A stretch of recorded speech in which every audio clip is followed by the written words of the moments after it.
Aujourd'hui avec Georges, on va travailler les déplacements latéraux, autrement dit le travail de 3 pistes. C'est un travail qui est très utile pour développer la musculature abdominale du cheval, ainsi que favoriser son engagement postérieur l'un après l'autre. C'est évidemment utile pour toutes les disciplines, mais surtout pour le dressage où les déplacements latéraux, que ce soit appuyés ou épaules en dedans, sont monnaie courante. Pour commencer notre travail de côté, notre travail latéral, on va commencer par le pas de côté le long du mur. C'est la façon la plus simple d'apprendre au poulain à se déplacer de côté, à croiser les jambes. Donc j'amène les épaules de mon cheval comme ça sur la piste, la rêne extérieure va s'écarter et la main intérieure reste au contrôle ici pour contrôler l'épaule intérieure. Je recule ma jambe et le cheval croise et il croise. L'important c'est d'écarter mais surtout de contrôler avec la main intérieure les épaules. La chose à ne pas faire, c'est de faire que sur la rêne extérieure comme ça et le cheval là, en fait il croise pas, il s'incurve, c'est tout, il est tout droit.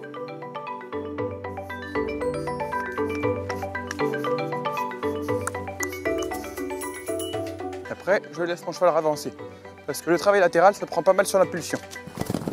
Donc maintenant, je vais faire une épaule en dedans. Le travail d'épaule en dedans, c'est un très bon travail pour rééquilibrer les chevaux et les remettre sur les hanches. Les travaux latéraux, ça nous aide à engager les postérieurs et l'engagement postérieur fait que le cheval se soutient. Donc il est plus léger dans la bouche. Je vais garder ma jambe intérieure à la sangle, la jambe extérieure légèrement reculée pour éviter que le cheval dérape des hanches, puisqu'une épaule en dedans, c'est les épaules qui se mettent à l'intérieur et les hanches qui restent droites sur la piste. Le principe de la tête au mur, c'est d'avoir le cheval qui regarde droit sur la piste, les épaules sur la piste et les hanches à l'intérieur. Donc on a un cheval qui est incurvé autour de la jambe, non pas autour de la main. Ce qu'il faut, c'est faire comme un pas de côté, les hanches à l'intérieur de la piste et à la fois on rajoute de l'incurvation devant. J'utilise vraiment de façon importante cette jambe intérieure. Je me tiens droit, j'ai mes épaules qui sont dans le mouvement de la marche, légèrement vers la droite, on voit bien que je ne suis pas 100% droit. Et voilà, comme sur des roulettes.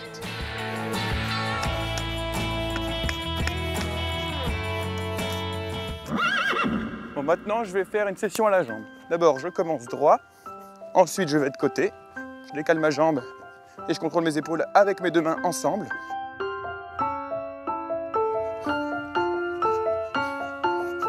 On voit le cheval croisé et je redresse. Un petit tuyau utile, c'est d'aller toujours du milieu vers la piste, parce que les chevaux préfèrent rejoindre la piste quelque part.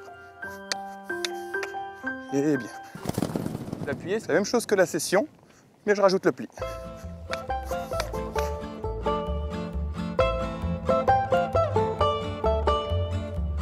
Pas facile à gauche, hein.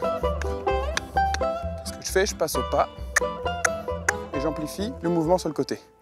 Comme ça, je peux en demander à plus à mon cheval sans qu'il panique et qu'il croit que mes jambes sont des demandes vers l'avant. C'est des demandes sur le côté pour une fois.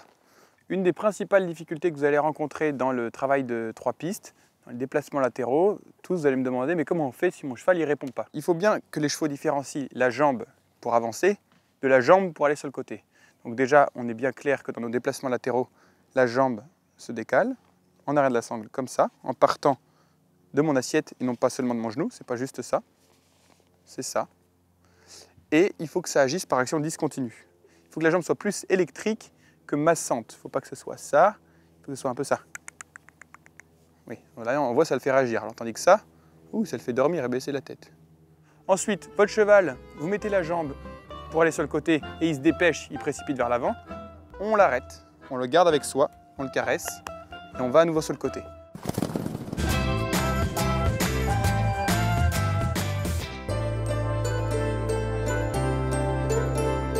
Regarde-moi ça, que c'est beau. Et on redresse. Quand on redresse, il faut faire attention à ne pas avoir ce que je viens d'avoir. Un cheval qui continue à mettre un petit peu les hanches à droite en l'occurrence. Donc ça veut dire qu'il se traverse. Je vais faire bien attention à ça en mettant légèrement l'épaule en avant, ce qui est une petite épaule en dedans, en réception de mon appuyé pour le redresser. Je vais faire ça pile devant vous, dans l'axe. Et là, je le redresse, petite épaule en avant, et là, totalement droit. Et je tourne. Et ça va progressivement redresser le cheval et amener son équilibre à être de plus en plus en mode hors bord, on va dire, de plus en plus sur les hanches, et ça favorise l'engagement des postérieurs. Il faut faire attention à garder toujours un cheval en avant, il faut bien alterner avec des allongements, des développements pour garder un cheval tonique, parce que ça prend sur l'impulsion, c'est vraiment un top exercice pour faire progresser le cheval dans tous les domaines. Allez, entraînez-vous bien, à plus.